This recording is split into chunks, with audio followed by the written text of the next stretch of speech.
Pues muy buenas amigos y amigas de Spanish Libertarian, aquí Ignasi. Como podéis ver, estoy en una habitación un tanto diferente porque me estoy mudando, pero eso no es motivos suficiente como para no seguir haciendo entrevistas. En esta ocasión contamos con la presencia de una persona bastante conocida en las redes y una persona que dice lo que cree y yo lo valoro. Tenemos a la escritora, filóloga y profesora de educación física, Alicia Rubio. Alicia, ¿cómo estás? Hola, pues bien, y encantada de estar aquí, aunque tenemos mucho calor, tanto allí como aquí.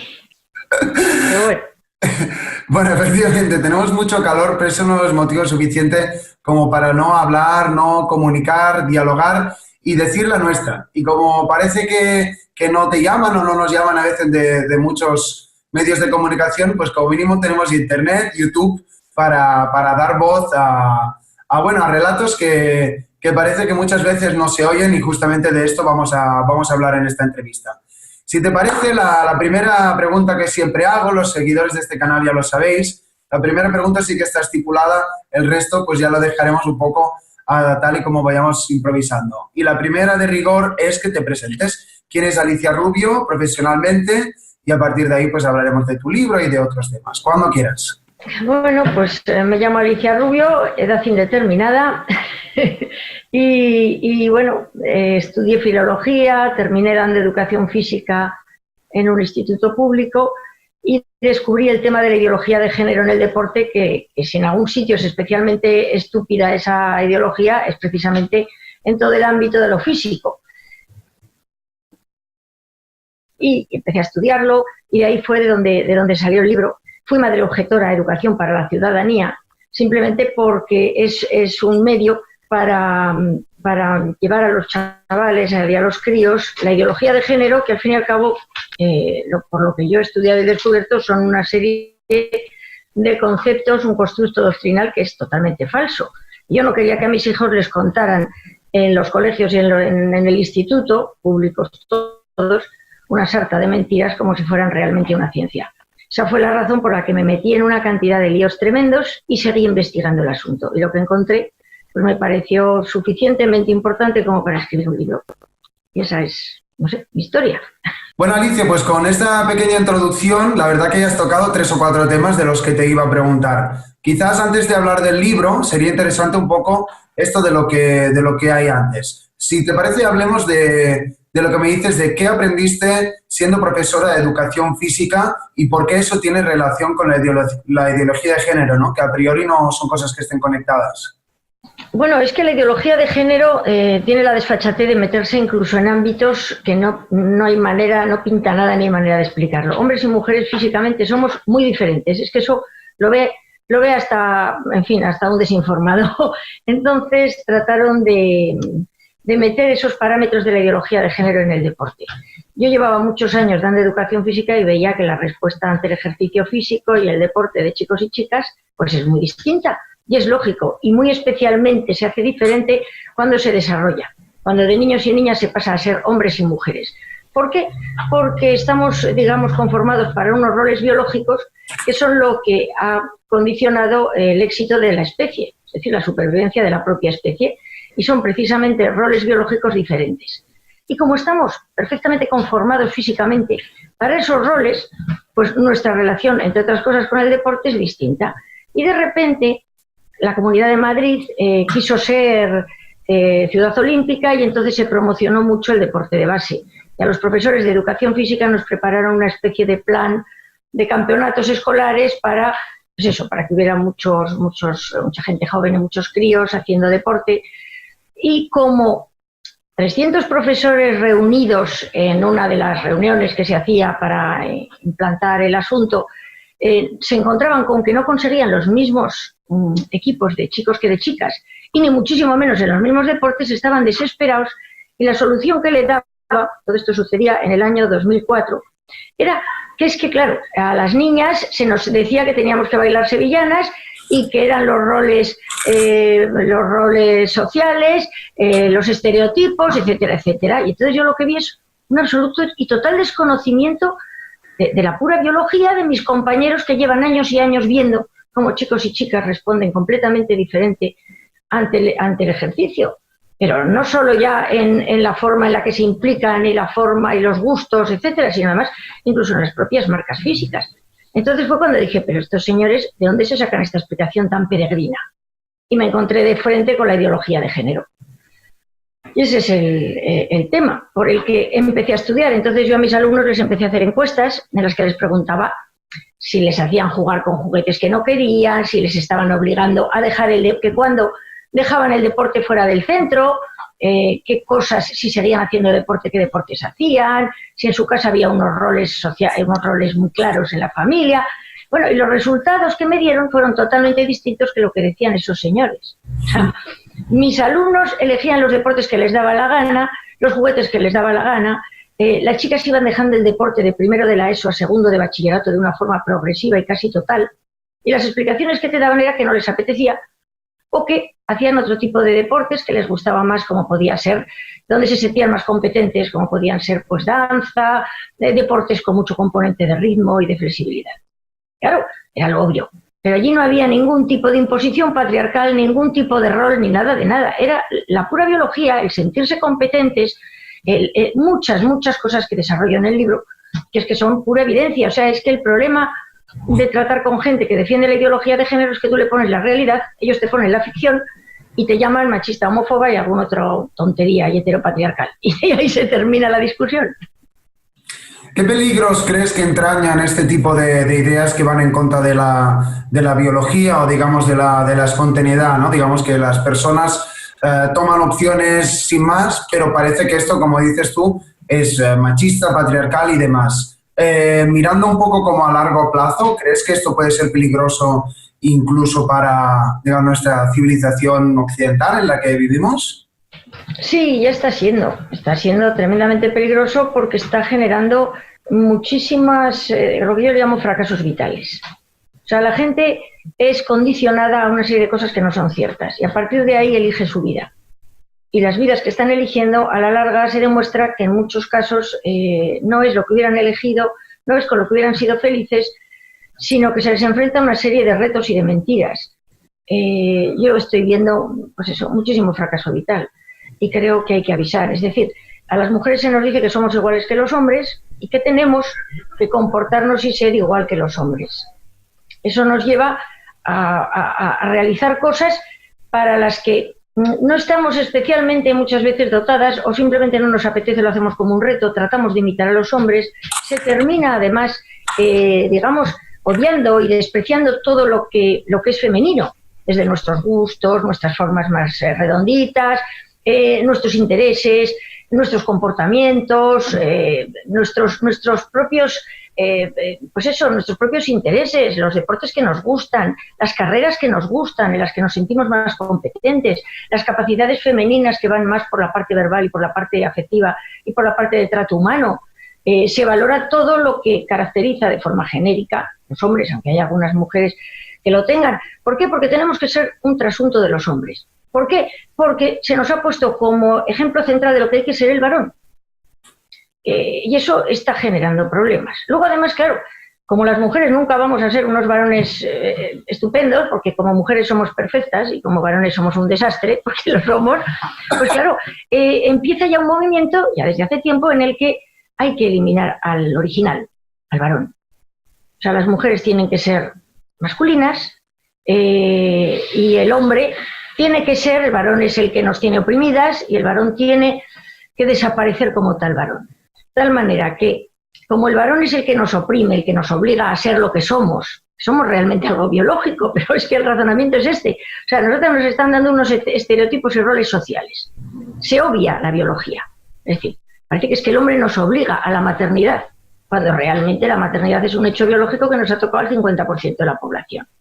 La maternidad es lo que hace que no podamos, digamos, tener unas carreras a nivel laboral como las de los hombres, porque en muchos casos las mujeres queremos tener hijos y nos da la impresión de que nuestra felicidad no va tanto por el ámbito laboral, aunque queramos, digamos, promocionarnos laboralmente o realizarnos, y nos encontramos con que esa es una de las causas. Entonces, tenemos que odiarnos a nosotras mismas, tenemos que odiar la maternidad, como la mejor forma de no ser madres es no relacionarnos con los hombres, que se promociona el amor lésbico en los centros, es la solución a ese problema, y naturalmente el hombre, como individuo heteropatriarcal que no se oprime, lo mejor que puede hacer es feminizarse. Y ahí viene todo el éxito de todos los lobbies homosexualistas. El hombre tiene que ser femenino, la mujer masculina. Si a mí me dicen que esto es garantía de éxito y de felicidad en la vida, yo le digo una frase que siempre digo: a ver, cuando uno lucha contra uno mismo, contra lo que es y contra su biología, va a perder siempre la batalla, absolutamente siempre, fin. Y eso es lo que está sucediendo. Entonces, pues, no sé si te he contestado. La verdad que me ha sorprendido bastante, me ha dado un poco de miedo también incluso tu respuesta, no te engañaré. Me quedaría con lo último, a ver si lo puedes desarrollar. Entonces dices que se quiere cambiar la biología y por eso también hay como un lobby gay, por cierta parte del lobby gay, pero el otro día también entrevistamos aquí a un chico que era gay que decía que no le representaba el lobby gay. Entonces, eso, desde mi desconocimiento, suena un poco como a conspiración. ¿Qué hay de verdad ahí? ¿Qué es lo que no podemos ver? A ver si nos puedes ayudar un poco. Vamos a ver, aclarémonos. El lobby feminista representa a las mujeres tan poco, es decir, nada, como el lobby homosexualista representa a los homosexuales. Son movimientos que se han aprovechado, es decir, que están utilizando determinadas situaciones que las pudo haber y que ahora no las hay, porque ahora las mujeres no estamos en absoluto oprimidas, tenemos unas legislaciones en todos los países occidentales que tenemos los mismos derechos, que accedemos a los mismos lugares. Otra cosa es que queramos, pero desde luego la libertad la tenemos, y en el caso de los homosexuales lo mismo.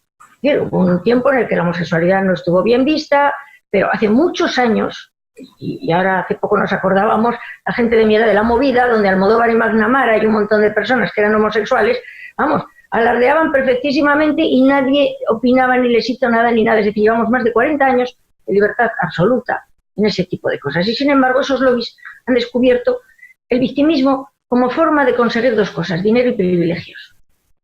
Entonces, sí que hay una conspiración, por decirlo de alguna manera, es decir, es un grupo de personas que tiene un poder, que accede además a puestos relevantes, que además los partidos políticos los amparan. Cada partido político tiene sus lobbies de género a los que dirige un montón de dinero público, un montón de subvenciones, que les siguen dando fuerza y que siguen ellos diciendo que representan a las mujeres o representan a los homosexuales sin que eso sea cierto.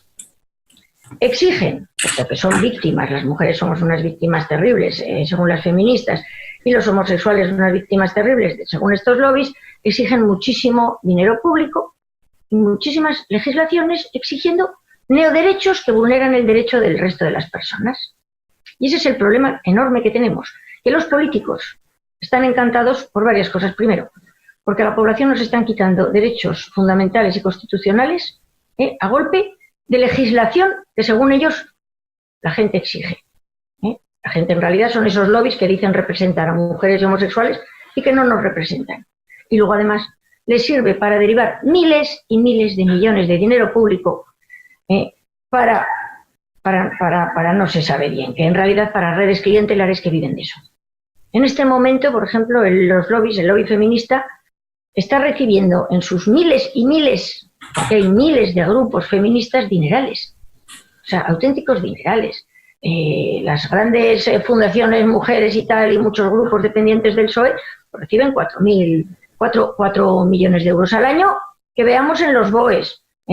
Luego, además, todo esto coloca a un montón de gente en puestos públicos, no hay sitio donde no haya una representante de igualdad o un representante, ahora ya empieza a haber representantes LGTBI, porque los grupos homosexualistas están utilizando este mismo sistema, que consiste en recibir cantidad de dinero público y exigir colocar delegados de igualdad LGTBI, observatorios de igualdad LGTBI, estudios LGTBI, impactos LGTBI.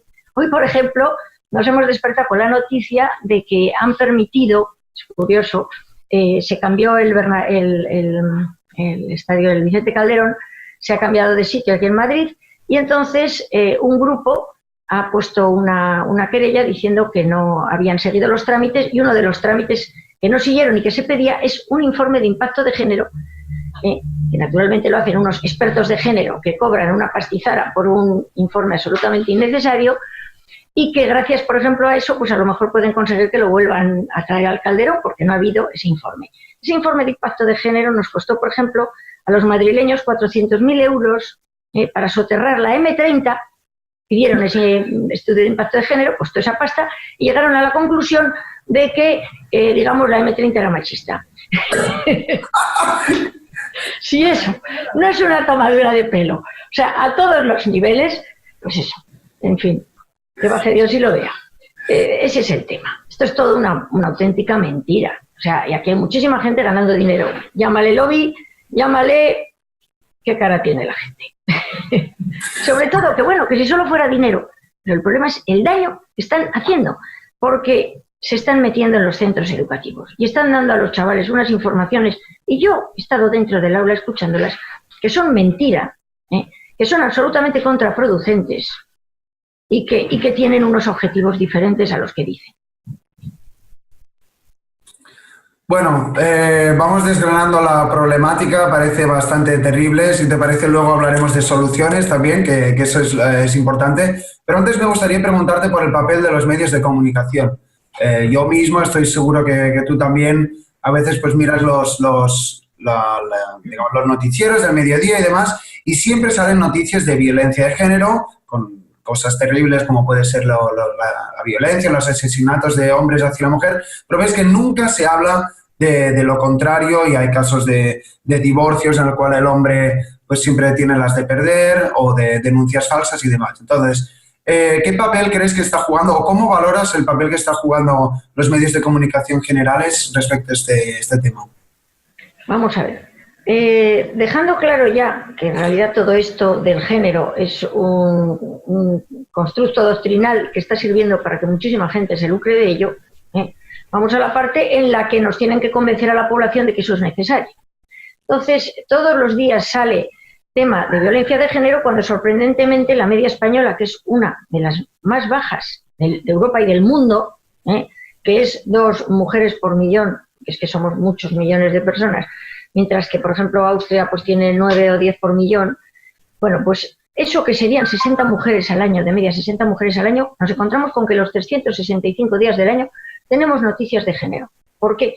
Porque hay que crear una opinión pública y crear una alarma social que sirva para, digamos, justificar, por ejemplo, los 1.000 millones que acaban de firmar contra la violencia de género, aparte de los miles de millones que ya se dan a todos estos lobbies, aparte de todos esos puestos que estamos pagando. Eso hay que hacer que la población lo considere necesario, hay que crear esa alarma social. Y cuando dicen, y ahora acaba de decir la ministra, que van a dar otros 40 millones más a la violencia de género, naturalmente tienen que intoxicarnos. Los medios de comunicación tienen unos decálogos de cómo tienen que tratar la violencia de género y de cómo tienen que sacar continuamente informaciones sobre violencia de género, que siempre va a ser, aparte que no es de género, es la violencia de hombre contra mujer.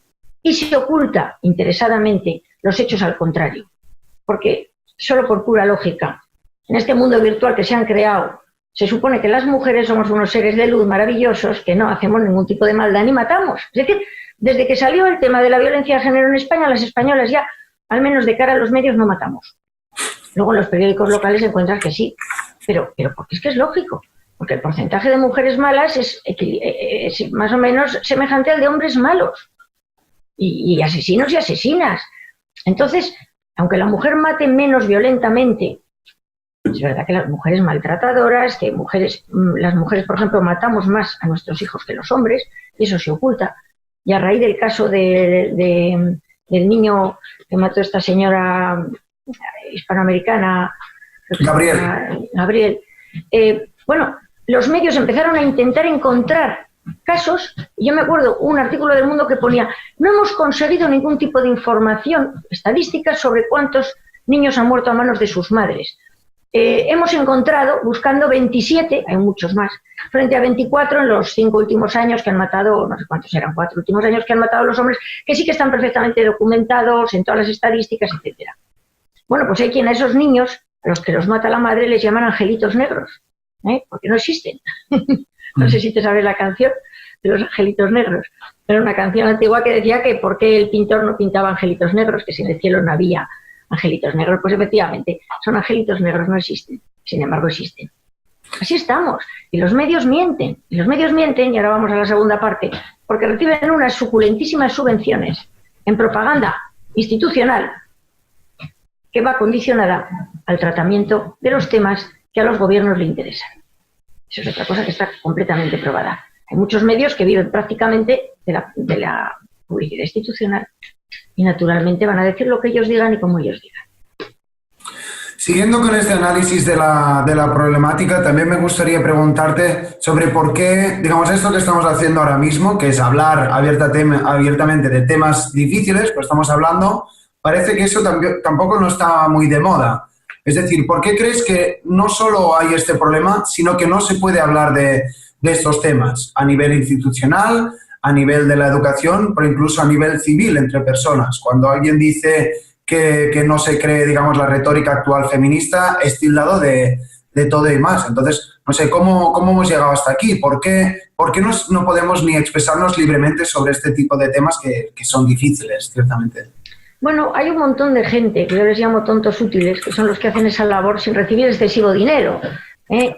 Y es la gente que se cree que ha encontrado el bien, que se siente superior moralmente al resto, porque ha descubierto la bondad extrema, ha descubierto lo desgraciadas que son las mujeres, y resulta que es incapaz de darse cuenta de que también hay hombres que sufren, niños que sufren, o sea, y esa gente es la que se encarga de callarte y de ponerte etiquetas. Hasta ahora va funcionando. Luego, además, si por una casualidad te pasas, ya viene el tema de la muerte civil y la persecución, es decir, la pérdida de la reputación.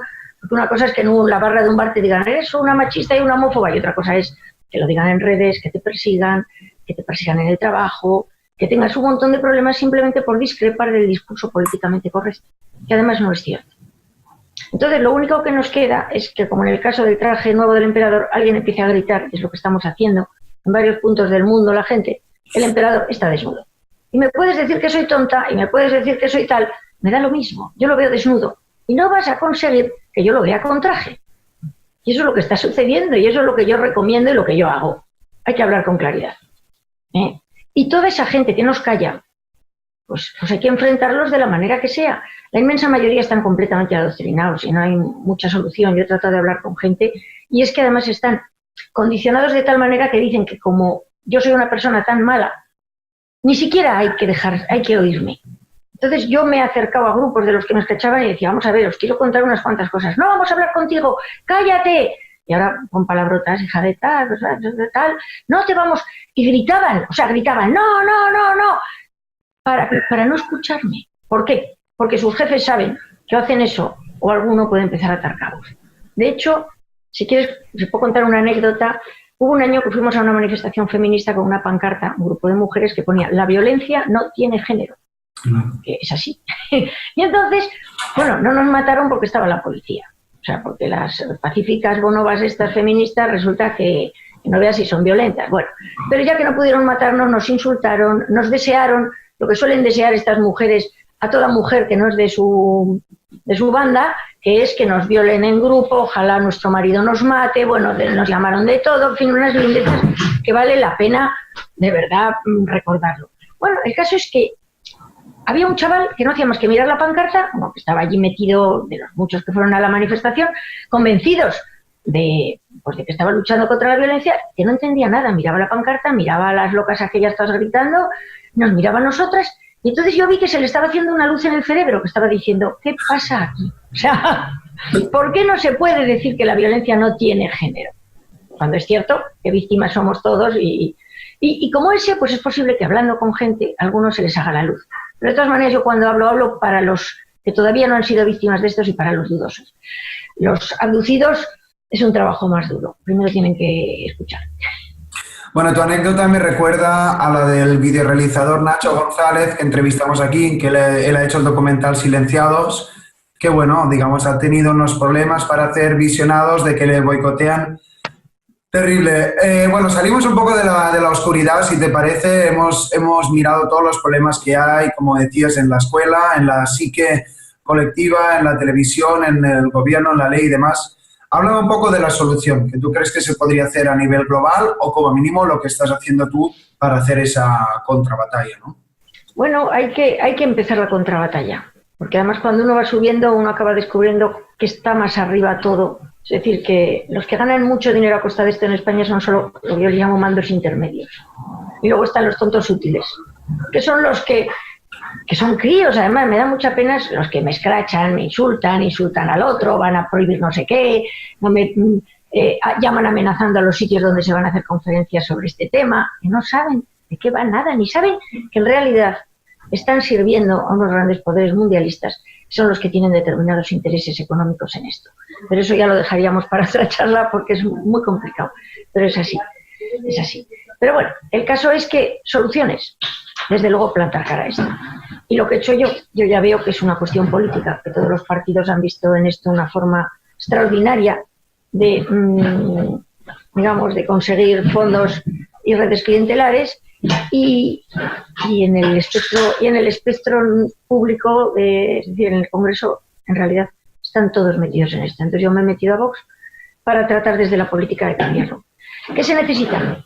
Que la gente se entere, que la gente se informe, que empiecen a atar cabos, que el que sepa cosas las cuente sin miedo, apoyarnos los unos a los otros, porque el apoyo es muy bueno. Es decir, si tú tienes problemas, tenemos que salir todos a defenderte porque has dicho la verdad o de cualquier manera has dicho lo que piensas en un país libre.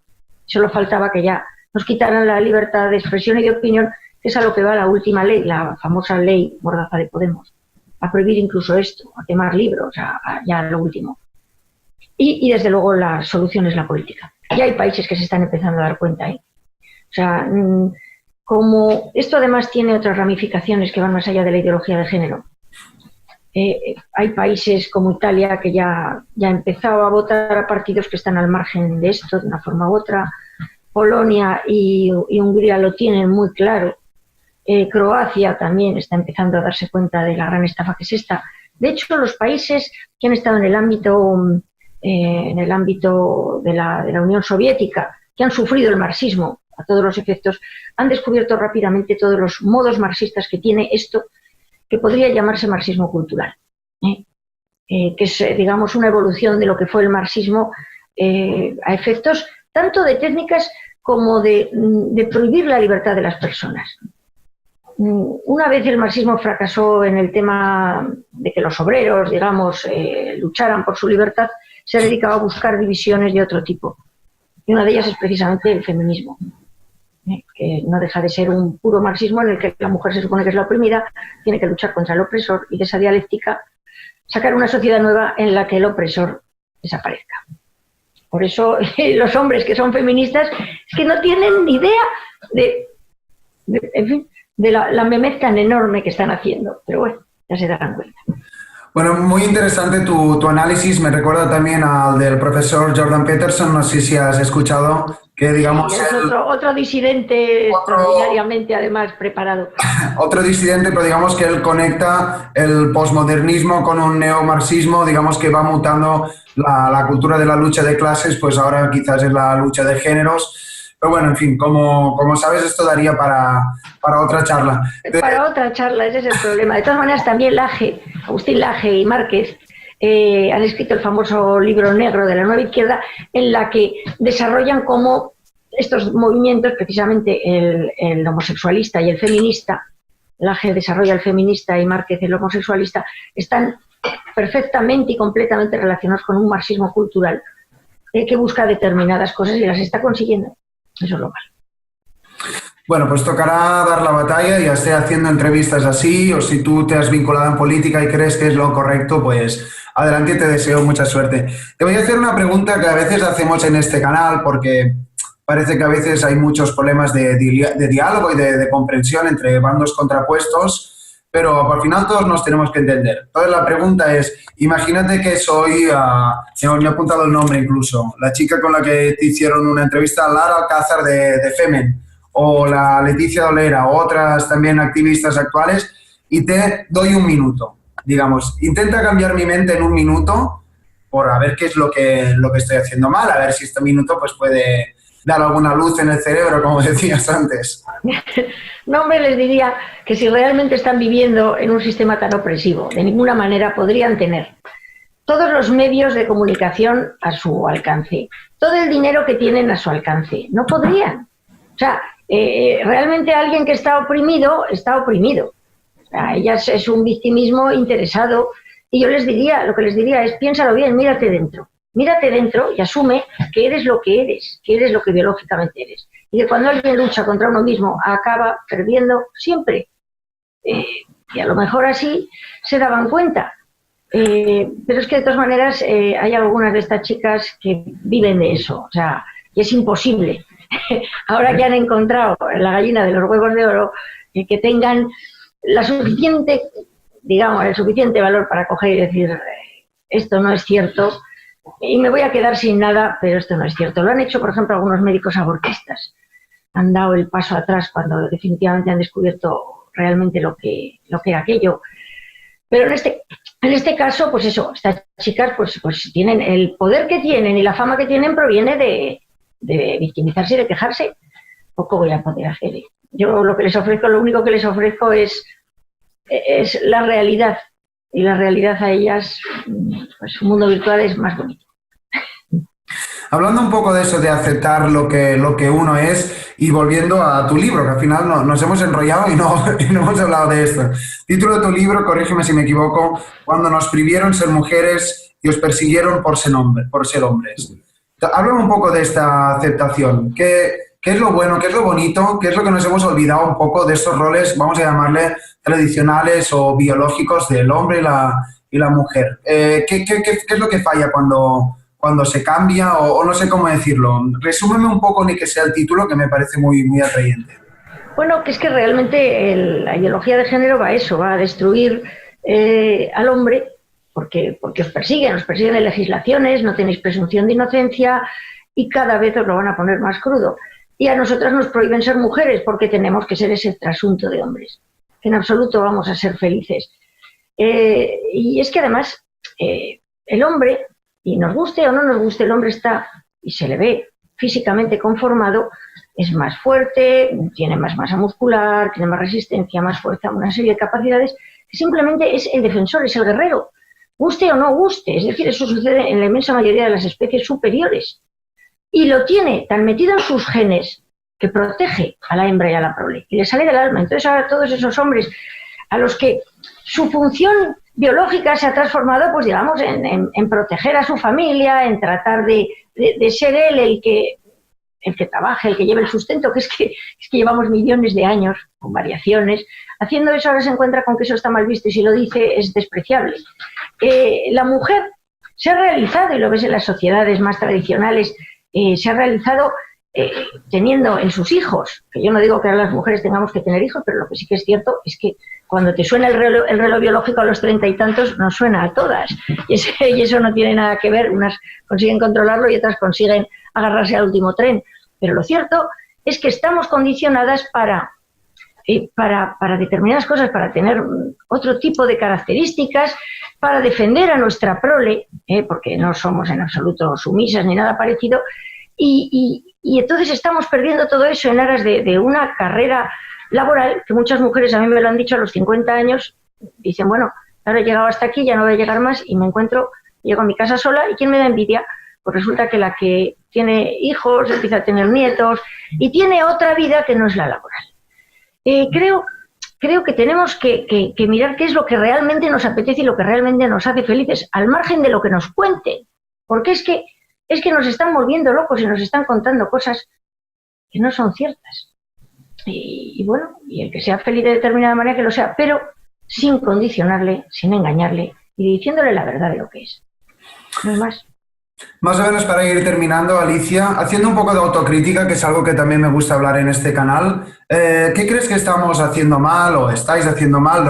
No sé qué nombre utilizar a la hora de explicar estos temas. Es decir, la persona que cree en que cada uno evolutivamente pues tiene sus roles, se le tacha de, no sé, fascista, machista, a favor del patriarcado y demás. ¿Crees que podríamos explicar mejor lo que nosotros proponemos? ¿En qué se está fallando a nivel de retórica y demás? Se está fallando en que es muy difícil explicar las mentiras de la ideología de género, que te las venden como libertad, que en realidad es condicionamiento. Se utilizan todas las técnicas de psicología de respuesta condicionada de la psicología.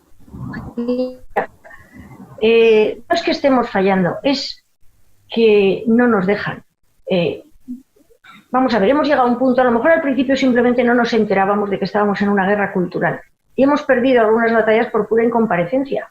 Es así, porque no, para que nos hayamos dado cuenta realmente de las consecuencias de todo eso que nos vendían, pues claro, todos decimos, oye, cada uno haga lo que quiera, y claro que a la persona homosexual hay que respetarla, y claro que la mujer tiene que tener los mismos derechos que un hombre, nadie lo pone en duda, pero esto ya es otra cosa.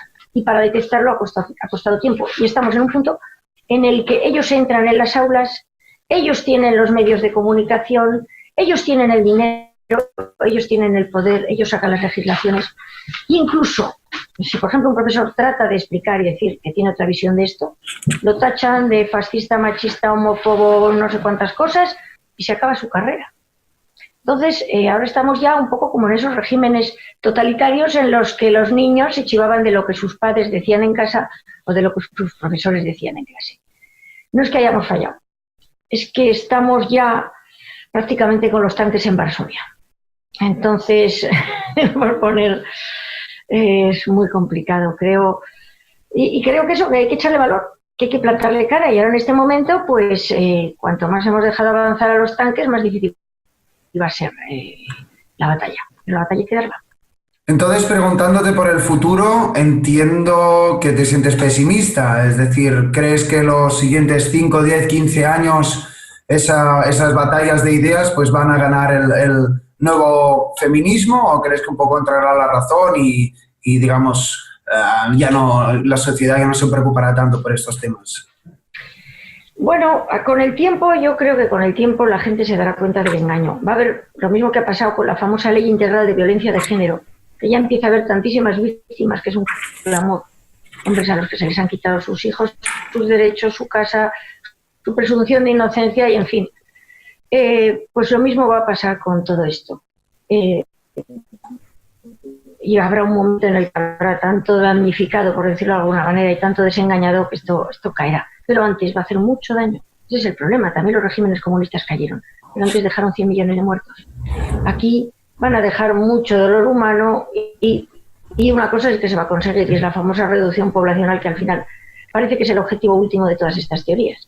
Esto es como cuando quieres parar un camión, hay demasiada inercia, ¿no? Demasiada masa que está yendo a una velocidad, entonces esto va a frenar poco a poco, claro que va a frenar y lo vamos a tratar de frenar, pero lo que dices, durante 15, 10 años esto va a seguir avanzando y bueno, llegará un momento en el que pare, pero cuando miremos las consecuencias nos daremos cuenta de que el precio ha sido caro. Bueno, Alicia, pues espero que te equivoques o como mínimo espero que vayamos a intentarlo y pongo mi granito de arena para dar voz a personas como tú. Más o menos antes de terminar, es que me he apuntado una frase, me acuerdo también en una entrevista que he visto en internet con esta chica de Femen, decías esto de la sororidad, que primero te pediré por favor que definas qué es, porque yo digamos, lo he tenido que buscar en Google, no sabía qué era. Esto de la sororidad es como una omertá mafiosa, que cuando dijiste esta frase, pues la pobre chica se tiraba de los pelos. ¿Me explica un poco qué es esto de la sororidad y por qué lo conectas con ese comportamiento, bueno, que es de la mafia puramente, ¿no? Claro, la sororidad, bueno, uno cuando entra en la mafia, entra, digo yo, porque quiere. Más o menos puede imaginarse lo que se encuentra, pero es que el problema es que aquí nos han metido en una especie de mafia simplemente por la entrepierna que tenemos. Es decir, todas las mujeres tenemos que tener sororidad con esta panda de locas que dicen cosas que no estamos de acuerdo, pero simplemente por el hecho de que compartimos entrepierna, que ya es una cosa desquiciada y demencial. Y entonces, claro, cuando una mujer lleva la contraria es una machista y además ya le dicen, y tienes que respetar la sororidad, que es lo que consiste en llevar la razón a gente que no la tiene. Y además, lo mismo que la gente que nunca hemos estado en el feminismo, por lo menos la sororidad no nos implica tanto. A las mujeres que han sido feministas, o sea, les hacen verdaderas persecuciones. Yo he conocido mujeres que mandaban cosas a las redes y explicaban y no se atrevían a decir su identidad y decían no, porque es que me juego muchas cosas, me persiguen, tengo verdadero miedo.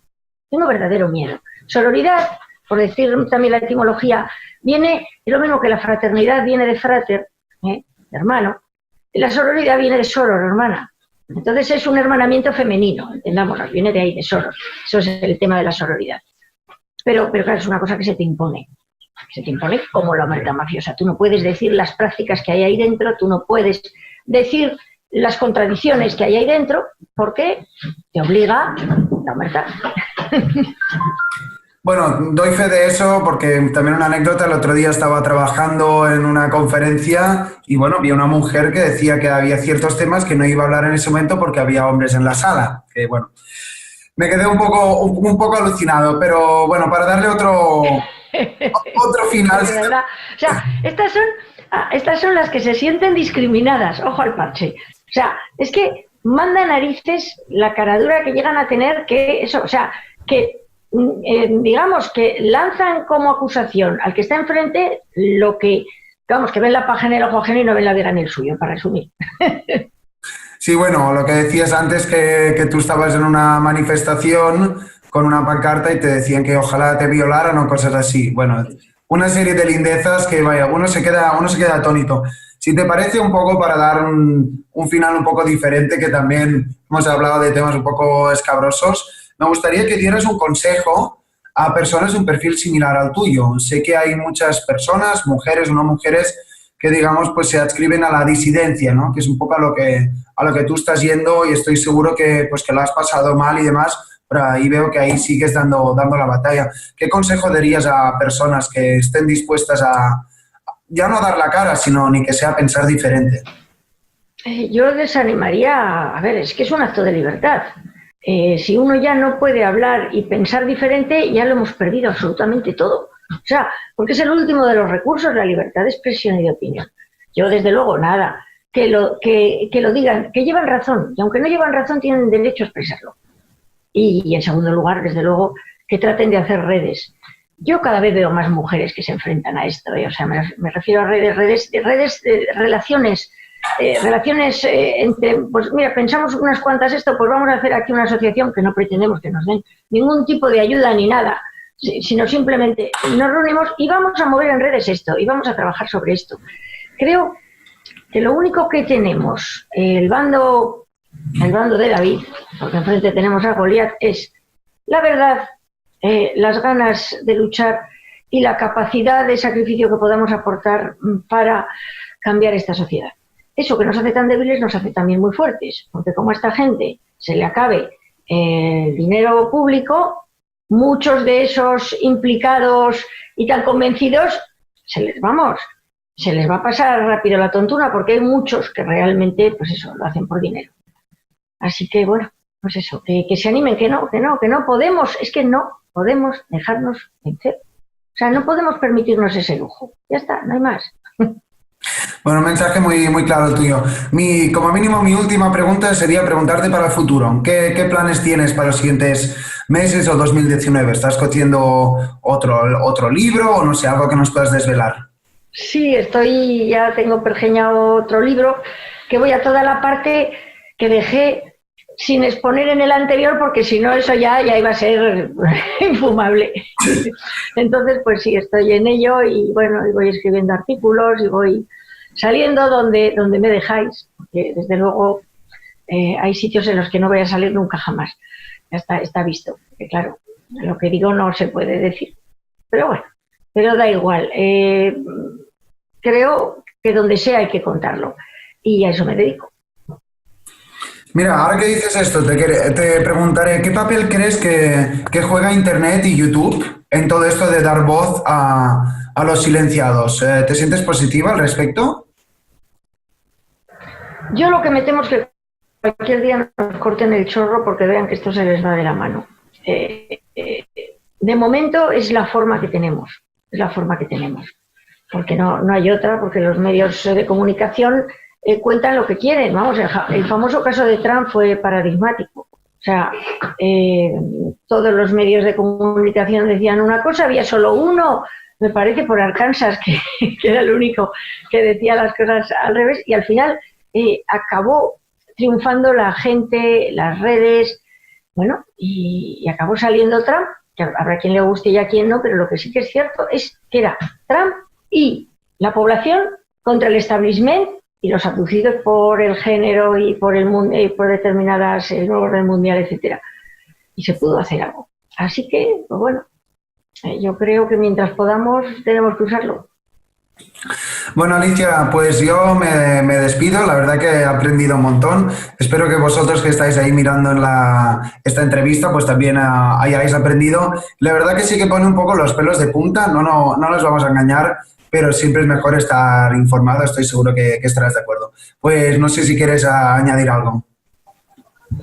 Nada, que muchísimas gracias, que por favor todos los que me escuchen empiecen a analizar y a estudiar esto y a leer sobre el tema, que no estoy diciendo nada que no sea verdad, que hay algo raro cuando en un país democrático no dejan hacer presentaciones de libros, persiguen, escrachan, no dejan dar conferencias, hay algo raro como para sospechar que nos quieren ocultar algo. Y desde luego, si hay aquí, si me está oyendo algún feminista, decirle que bueno, que no se puede ser más primo. De verdad. Bueno, como siempre digo, quien tiene menos a perder es probable que diga la verdad.